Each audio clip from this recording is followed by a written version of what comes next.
Mephisto made his first full appearance in Silver Surfer issue 3, and since then he's been up to no good. He's literally the devil, so that shouldn't come as any surprise. What's happening, Nerd Squad, and welcome back to Top 10 Nerd. While Mephisto was nowhere to be seen in Disney's WandaVision, he is still out there in the Marvel Universe. I have faith, or rather I have the opposite of faith. Well, how it usually works is the devil will find you, not the other way around. And at that point, you're pretty much screwed. I mean, he can be defeated, but however you do so, usually it's gonna get pretty ugly. I'm Taylor McWaters, and for today's list, we're counting down our top 10 superheroes who beat the devil. Let's get holy. Kicking off the list at number 10, Lady Sif in The Warriors 3. In Thor issue 180, titled When Gods Go Mad, it kicks off with Loki getting banished to Hell, which isn't really that surprising of an event. But upon arrival, Mephisto comes into contact with Loki, and he feels goodness. He feels warmth in his character. This is weird. He's like, wait a minute, you're Loki. There's no way this is correct. And Mephisto looks closer at his soul, and what do you know? It's actually Thor. They switch bodies, so Odin actually just sent Thor to Hell while Loki was left on Earth causing chaos. Lady Sif gathers the rest of the Warriors 3, and then the team heads to the underworld where they find Thor stuck in a block of ice. And it sure doesn't look that comfortable. The next issue, One God Must Fall, shows Thor embracing Loki's powers as well. He uses them to free the Warriors 3 and radiate all of Mephisto's inner goodness, which, if you're the devil, hurts you quite a bit. This inner goodness attack hurt him so much so that he surrendered. He just let the Asgardians go. They beat him Care Bear style. How neat is that? Number 9, Iron Man. In Iron Man Legacy of Doom, Tony Stark gets trapped in Hell. It's a neat little trick performed by Dr. Doom in order to obtain a piece of Excalibur. Pretty good trade if you ask me, not bad. Doom gets this enchanted battle suit out of this ritual, but Tony, on the other hand, not so lucky. There's demons attacking him, and at one point his father makes a guest appearance. This demonic version of Howard Stark taunts Tony in the pits of hell. This truly couldn't get any worse. Mephisto is just hanging out. He's watching this whole thing go down. He's loving it. It's just another day in the underworld paradise. Tony blasts his devil dad out of the way and then proceeds to rewire the gauntlet from his armor and attaches it to the lousy remote transponder that Doom gave him so he could activate Doom's time platform and get the hell out of hell. And before we continue on with this devilishly good list, if you want to go ahead and give this video a thumbs up, that would be the opposite of devilish. So let's add some good deeds in this video. Toss us a thumbs up. Let's get right back into the bad stuff. Number 8, Magma. In New Mutants Volume 3, Issue 30, a team of young X-Men accidentally enter the home of Mephisto, Hades, and the only way out was actually much more tame than the devil's usual deals. He offers to simply let the young mutants go if he goes on a date with Magma, Amara Aquila. So the team encourages her to say no because, well, of course not, the guy's the devil, don't do that. But she agrees anyways, and Mephisto says, I'll call you, and then bam, just like that, the team is out of the underworld. So while the team was saved and Mephisto didn't eat any souls, Magma still had to follow through with her part of the deal. It's date time. So in issue 37, appropriately titled A Date with the Devil, we see Magma getting ready for her evening. Dare I say it, but it looks kind of cute. Mephisto arrives at the door with flowers, what a gentleman right off the bat, and they dine in the third circle of hell, overlooking a lake of lava. They have great service, it's just a wonderful time. There's even a band setting the mood. Not gonna lie, I got FOMO just reading this issue. So Magma admitted to actually having a good time once Mephisto stopped trying so hard. And they even ended the date with a kiss. Wow, how romantic. Number 7, Spawn. Coming from Image Comics this time around, created by Todd McFarlane back in the early 90s, Spawn, aka Albert Francis Simmons, was born in Detroit, Michigan, and by the time he was an adult, Albert joined the United States Secret Service, where he was later recruited by director Jason Wynn to this top secret covert ops division called the US Security Group. So Simmons and the director weren't really getting off on the right foot, so Simmons wanted to resign. That was his plan until he was killed during a mission. The thing is, Director Wynn sent that order that got him killed, Little Devil himself. So Simmons ended up being sent to hell himself because of all his previous crimes, you know,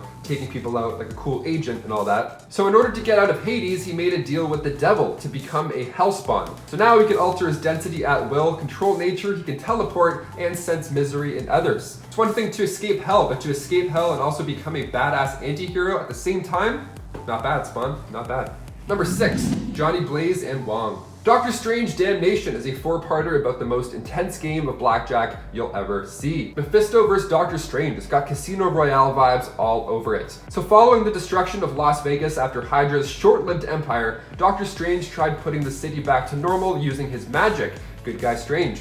But suddenly this hotel inferno popped up with Mephisto attached to it.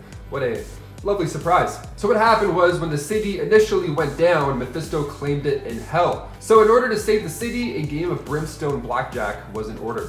If Strange wins, Devilman would have to pack up and leave Vegas, but the other way around would result in Strange being stuck down below. So now we have a situation. We saw Doctor Strange beat Dormammu on the big screen in a smart, cosmic, witty way, so you would think he'd be able to do the same with Mephisto. Well, Strange won the card game, but Mephisto found out that he actually cheated to do so. Bad news. So Strange was then captured, tortured, and turned into a Ghost Rider, and Wong had to send in the Ghost Rider to take on Mephisto at the top of Hotel Inferno. Sometimes you gotta fight armies in hell, sometimes you gotta go on a date. Honestly, it depends which day you catch them.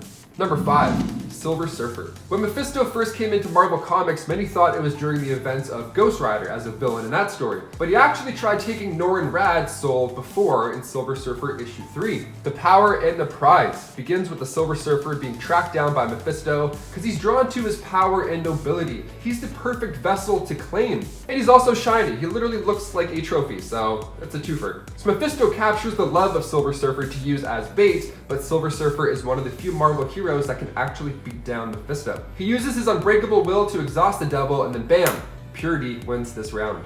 Number 4, Doctor Strange. Doctor Strange Volume 2, Issue 15, titled Where There's Smoke, definitely has got some smoke attached to it. The issue kicks off with Doctor Strange saving a woman from a fire, and when he returns home, he meets up with Clea, but before they can even catch up on their day, a man named James Mandarin comes to the door.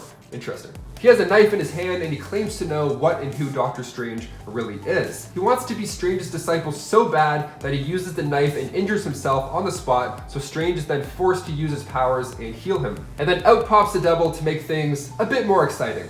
He's fighting off all these illusions and deceptions. Mephisto's trying desperately to make Strange into a Helllord minion. It's just a rough time. And it turns out thoughts and prayers will actually work this time. Lord Fife and Rama Khalif pray and give Strange the protection he needs to get back to the land of the living.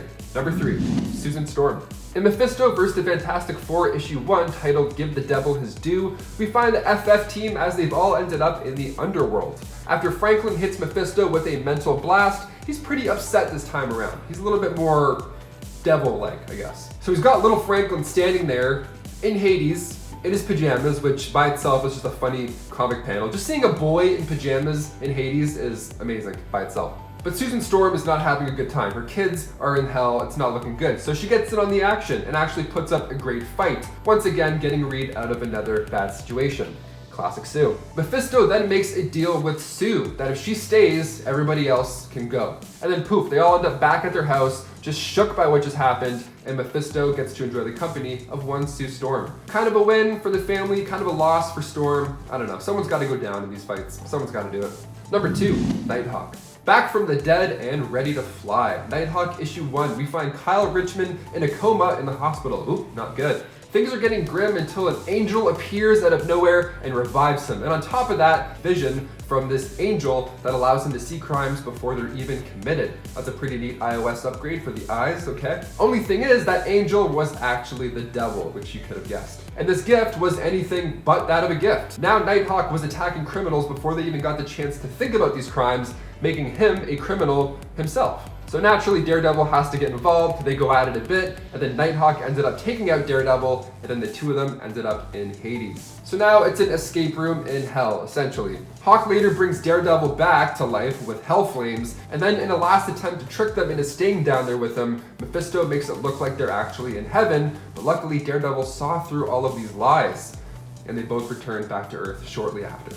And finally, number 1, Spider-Man. Of course, the One More Day storyline, we can't leave this out. It began in 2007 in Amazing Spider-Man issue 544, after Spider-Man revealed his identity to the public during the Civil War storyline. Now villains are on his tail. They're after him, of course. They know his real identity. It's go time. So when a bullet strikes Aunt May instead of Peter, he of course feels like he's to blame. Absolutely. It's why he would give your name out to the world. Mephisto shows up and offers Peter a deal of a lifetime while Aunt May is dying. The world will forget about Peter's identity, nice. Aunt May will live, nice. But MJ and Peter never got married. It's always something, it's always something. Not really having a choice, Peter agrees. Him and MJ hug one final time, and MJ reminds Peter that their love was always meant to be, and that at the turn of a page, the deal is sealed. You've bested the devil and retconned your story all at the same time. Not a bad deal at all. Guys, thank you so much for joining us on Top 10 Nerd. Before you head out, make sure you hit that subscribe button and also comment down below any future lists that you want to see. We love your suggestions and we love doing them. I've been your host, Taylor McWaters, and we'll see you next time. Stay safe. Bye.